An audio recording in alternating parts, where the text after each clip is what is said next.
Hi everyone, Anthony Fantano here, the internet's busiest music nerd, and it's time for a review.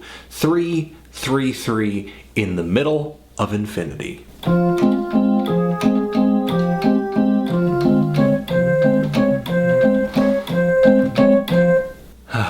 3:33 is the mysterious music production outfit I've been kind of enthralled with since I first heard about them in 2011 via a couple of releases, First 10,000 Days and Live from the Grove. And what was on these albums were basically beats. Rhythms, just beat music, but the sounds were just incredibly lo-fi, especially the percussion, just really distorted, loud, kind of overmodulated. But working outside of these rhythms that would be thrown into these tracks were very clear elements of drone, dark ambient music. And the grooves that were being played by these rhythms weren't so much, head nodding or anything like that, not really something that's going to force you to want to move. Really, instead, kind of setting a pace for the very moody atmosphere all the other sounds are kind of,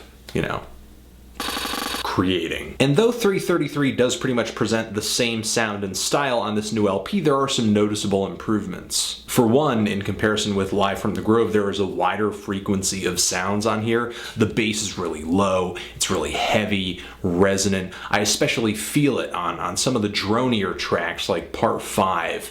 Though a lot of the sounds on here can be very low, can be very overmodulated, and that makes this album sound great on speaker.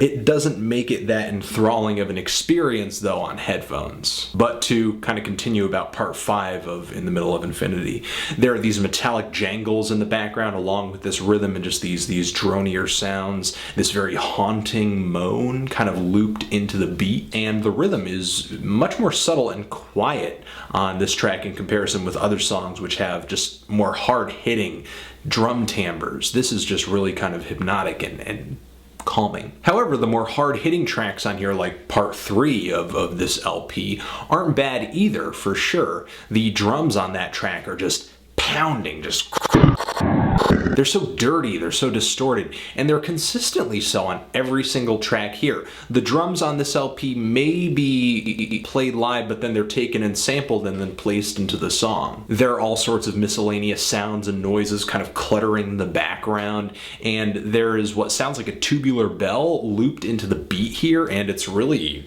eerie. This track, a lot of tracks on here are kind of really like taking a rhythmic elevator to the underworld. And I love Part 8 on this LP as well. Not a hard-hitting track, more like a drum circle occurring in this very windy, barren wasteland. There are all these psychedelic sounds echoing in this panoramic fashion in the mix. Some fat synth drones as well on that track. It is just heavy.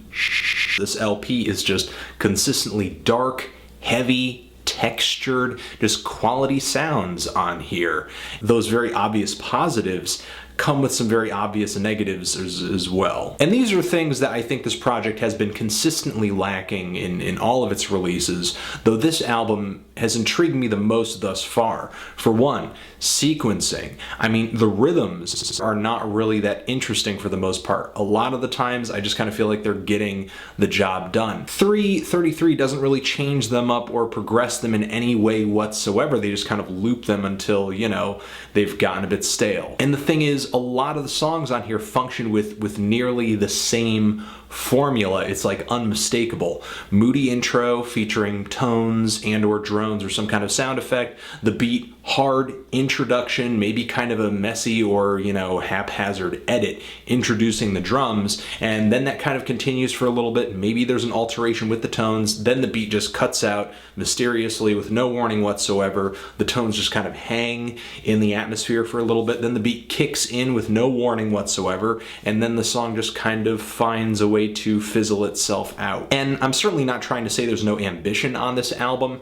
The 41-minute closer has that, and that track is really one of the reasons I got intrigued enough by this album to want to review it. Because even though I'm not completely in love with it, a lot of you guys may be very into this in a very interesting way. 333 stretches out their ambient limbs on this track and builds a multi-phase piece with this white noise kissed intro, and then it sort of subtly moves from one idea to the next. Not a lot of heavy rhythms in this spot, but some very spacious and drony and dark noisecsapes that are very unsettling in a way. I mean, just really begging for some kind of horror movie, dark nocturnal forest scene to sort of be caught on camera so that it can set itself to that. Again, I like 333's style. I just kind of feel like there's a lack of development in the terms of detail on a lot of these beats. If that was there, I could see myself being way more impressed